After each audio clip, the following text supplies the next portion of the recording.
Yo, imagine you're scrolling through a dating app, right? You're hyped, maybe a little nervous, hoping to find the one. But instead of cute bios or those overly filtered selfies, you're hit with a genetic compatibility score like you're picking a character in some sci-fi RPG. Ooh, 92% DNA match, but do they vibe with pizza? Sounds like something straight out of a futuristic movie, yeah. Now let's rewind 100 years. Picture a world where scientists and big shot politicians were calling the shots on who you could hook up with, marry, or even have kids with, not because of sparks or shared Netflix binges, but because they thought your genes were good enough for the world. Welcome to the wild, kinda creepy, and honestly sorta hilarious history of science sticking its nose into love. Today, we're gonna unpack the eugenics craze from way back and stack it up against those modern DNA dating apps. Strap in, cause this story's a wild ride full of ambition, arrogance, and humanity's weird obsession with finding that perfect match. So let's set the scene. It's the early 1900s, and the world's buzzing with all these new scientific breakthroughs. Darwin's evolution stuff is still the hot topic, and everyone's obsessed with improving the human race. Enter eugenics, a term dropped by Francis Galton, yep, Darwin's cousin, back in 1883. It's from Greek, meaning well-born, and it's all about engineering a better human population by picking and choosing who gets to have kids. Think of it like a matchmaking app run by a mad scientist with a serious ego. The plan, get the fit folks to have babies and stop or straight up block the unfit from doing the same. Sounds kinda noble at first, right? Like, who doesn't want a healthier, stronger world? But here's the catch, who gets to decide what fit or unfit even means? Back then, eugenics wasn't some weird side hustle, it was huge like avocado toast or viral TikToks today.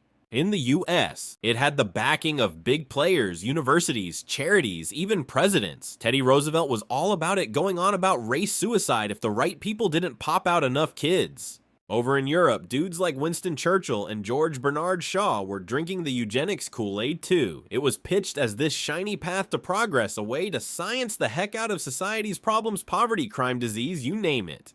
But the real deal, it was a hot mess of discrimination wearing a lab coat. The unfit were usually folks with disabilities, mental health struggles, or just anyone who didn't fit the mold of the rich white elites running the show. Spoiler, it wasn't exactly a diverse crew making the calls. Let's get into the nitty-gritty. In the U.S., eugenics led to some seriously messed up stuff. By the mid-20th century, over 60,000 people were forcibly sterilized. Yeah, you heard me right, because they were labeled undesirable. We're talking folks with epilepsy, people called feeble-minded, which could mean anything from learning disabilities to just being broke, or even those who were just in the wrong place at the wrong time. States like California and Virginia were all about it, passing laws to protect society by stopping certain people from having kids. And it wasn't just the U.S. Places like Sweden, Canada, and Germany had their own eugenics gigs, with Germany's going full-on nightmare mode under the Nazis. We're not gonna dive too deep into that darkness, but you catch my drift. Eugenics wasn't exactly handing out warm fuzzies. Okay, let's take a breather and laugh at ourselves for a sec.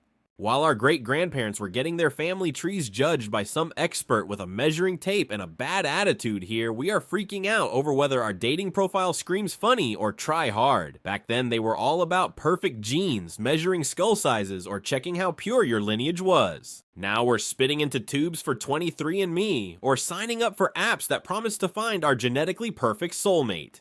Are we really that different? Okay, maybe we're not that bad, nobody's forcing anything. Phew, but our obsession with perfection. Yeah, that's still kicking, whether it's the perfect partner, the perfect kid, or the perfect Insta post. So why was eugenics such a hit back then? It was all about control in a crazy world. The early 1900s were wild. Industrialization was flipping everything upside down. Cities were packed, and people were freaked out about degeneration. Eugenics was like, hey, we've got a fix, just breed the right people, and boom, no more problems. It's like thinking you can solve all your life's drama by cleaning out your closet, except with way higher stakes and worse outcomes. Scientists were waving around charts and family trees, claiming they could predict everything from how smart you'd be to whether you'd rob a bank. Problem was, their science was super shaky, correlation isn't causation, but try telling that to a room full of eugenics stands in 1910. Here's where it gets totally bonkers. Eugenics wasn't just about stopping certain folks from having kids. It was also about pushing the right people to hook up. They had these fitter family contests at state fairs. Yep, like dog shows, but for humans. Families would compete to prove they were the healthiest, smartest, and most genetically awesome. Winners got medals, and everyone else got a big fat dose of judgment. Imagine rocking up to a fair for some cotton candy and a Ferris wheel ride, only to have someone measure your head and tell you your genes are a flop. Worst date ever, right? So why's this a big deal for us chilling in 2025 with our phones and fancy lattes? Cause the eugenics era is like a neon warning sign about what happens when science gets too buddy-buddy with power and forgets about ethics. It's a reminder not to let experts run the show when it comes to something as personal as love or family. And here's the wild part, we're not measuring skulls anymore, but we're still flirting with that perfect match vibe through DNA dating apps. Are we just trading one set of tools for another? Have we learned our lesson, or are we just slapping a slick new logo on the same old obsession? Hang tight, cause we're about to dig into how today's tech is picking up where eugenics left off, just with better branding and way less creepy measuring tapes. Okay, so we've set the scene back. In the early 1900s, eugenics was the hot new thing, like the iPhone of pseudoscience. People were obsessed with improving humanity by controlling who got to have kids, and it led to some seriously messed up stuff. But let's dig deeper into how this whole eugenics craze actually worked and what it did to people's lives. Plus, we'll start connecting the dots to today's world, where we're still chasing that perfect match dream, just with fancier tech. Grab a drink, cause this is about to get juicy. So let's rewind to the early 20th century and zoom in on how eugenics played out. This wasn't just a bunch of nerds in lab coats scribbling theories, it was a full-on movement that changed lives, and not in a good way.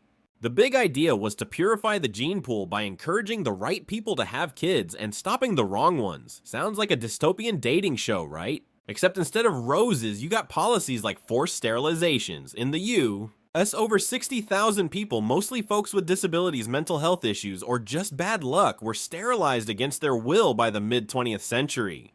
States like California were basically the poster child for this, with laws saying it was all for the greater good. They'd target people in asylums, prisons, or even poor communities, claiming they were saving society from defective genes.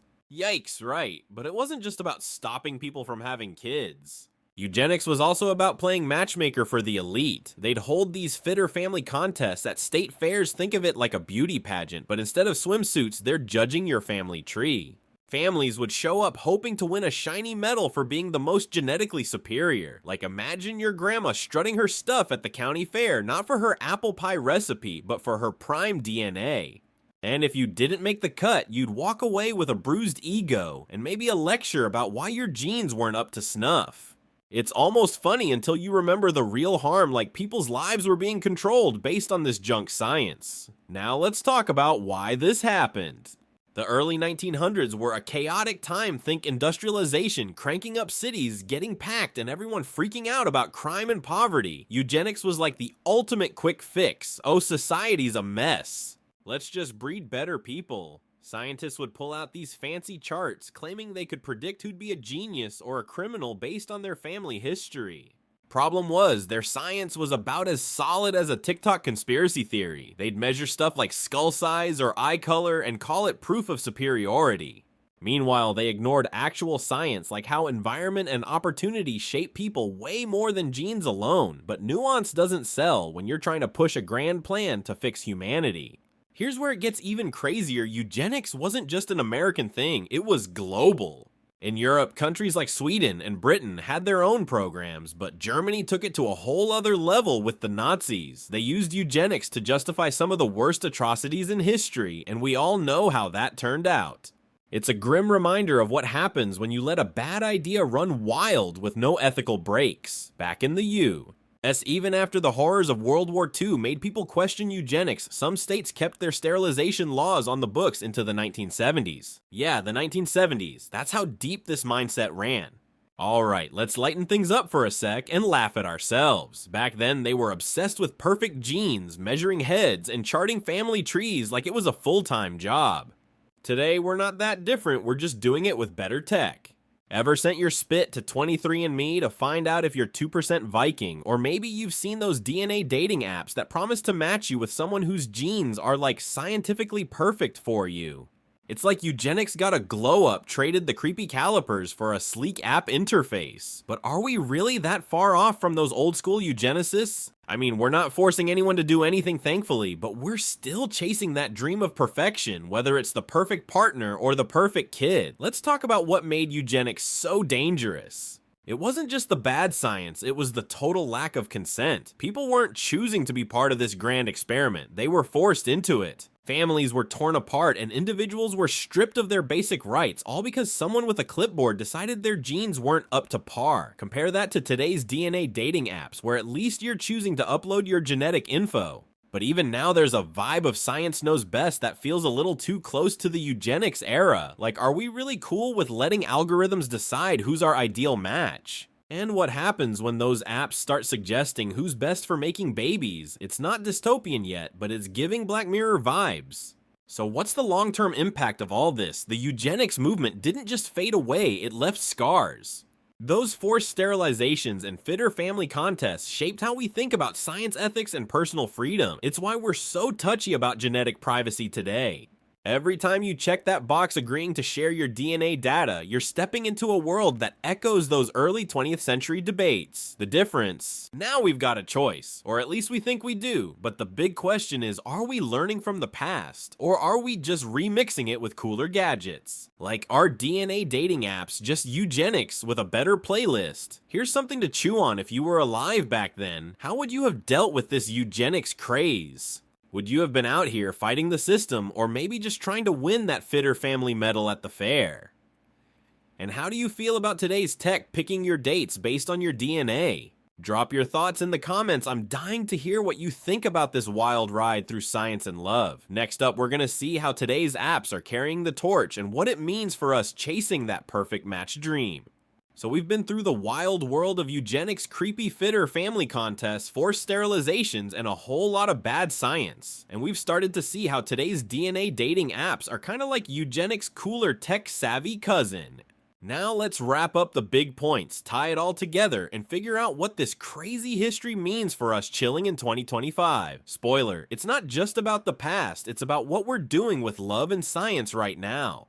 Grab a snack, cause we're about to get reflective. Let's hit the rewind button for a quick recap. Back in the early 20th century, eugenics was the hot trend promising a better human race by controlling who could have kids. It led to some seriously dark stuff like over 60,000 forced sterilizations in the U.S. alone, targeting folks with disabilities, mental health issues, or just those who didn't fit the elite's mold. They even had these bonkers contests at state fairs to crown the fittest families like it was a dog show for humans. Meanwhile, the science was shaky at best, built on bad assumptions about genes and zero regard for consent. It wasn't just the US. This was a global thing, with places like Sweden and Germany jumping on the bandwagon, some with way uglier outcomes. The big takeaway: eugenics was what happens when you let science run wild without an ethical leash. Now let's bring it back to today. Why does this old school drama matter to us swiping through apps and sipping overpriced coffee? Because it's a giant red flag about what happens when we let experts or algorithms mess with something as personal as love. Back then, it was scientists with clipboards deciding who was worthy of having a family. Today, we're handing over our DNA to apps that promise to find our perfect match based on genetic compatibility. Sure, it's voluntary now, nobody's forcing us to spit in a tube, but the vibe is still there. Science knows best, right? Except history's screaming, maybe pump the brakes. The eugenics era reminds us that when we chase perfection without questioning, things can go sideways fast. Here's where it gets real. Have we actually learned anything? Back then, people were obsessed with fixing society through genes, ignoring how environment, culture, and just plain human grit shape who we are. Today, we're still chasing that perfect match fantasy, just with better branding. DNA dating apps like Gene Partner or Instant Chemistry are out here analyzing your genetic profile to find someone who's supposedly your biological soulmate. It's like forget shared hobbies, do your immune system's vibe. It's funny until you realize these apps are tapping into the same urge to control and optimize that fueled eugenics. And yeah, we're choosing to use them, but are we cool with tech companies holding our genetic data, or with algorithms nudging us towards certain matches based on what they think is best? Let's take a step back and laugh for a sec. Our great-grandparents were getting their heads measured to see if they were marriage material. We're out here uploading our DNA to an app hoping it'll tell us who to take to trivia night. Different tools, same obsession with perfection. But here's the big question, are we really free to choose, or are we just letting tech steer the ship? Like, if an app says someone's a 95% genetic match, are you gonna swipe right, even if they're kinda boring? And what happens when these apps start suggesting who's ideal for making babies? It's not like we're back in eugenics land, but it's close enough to make you go, maybe we should think this through. So what's the lesson from this wild ride through history? It's all about consent and keeping science in check. Back in the eugenics days, people had zero say in whether they got sterilized or judged for their genes. Today we've got more control, but we're still handing over a lot of power to tech companies and algorithms. The big takeaway is to stay skeptical, don't just trust the science blindly. Ask questions like, who's deciding what's a good match, or what happens to my DNA data after I find my date? And maybe prioritize the human stuff like actual chemistry shared laughs, or whether they're cool with your weird obsession with true crime podcasts over some genetic score. This all ties into today's world in a big way. We're living in a time where tech is everywhere, from how we date to how we order pizza. But just like our ancestors had to figure out how to survive in a harsh world, we've got to navigate this tech-heavy life without losing what makes us human.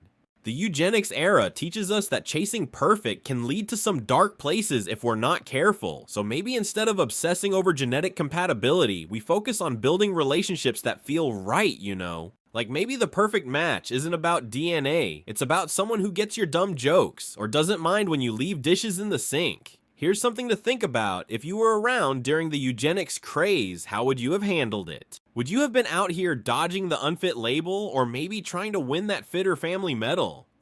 And what about now? Do you trust these DNA dating apps to pick your next date, or are you sticking with good old-fashioned vibes?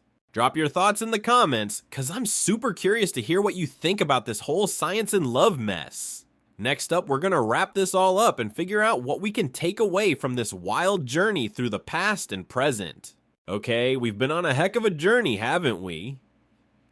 From the creepy eugenics days of the early 1900s, where scientists played matchmaker with zero chill and a whole lot of bad science, to today's slick DNA dating apps that promise to find your soulmate based on a spit sample.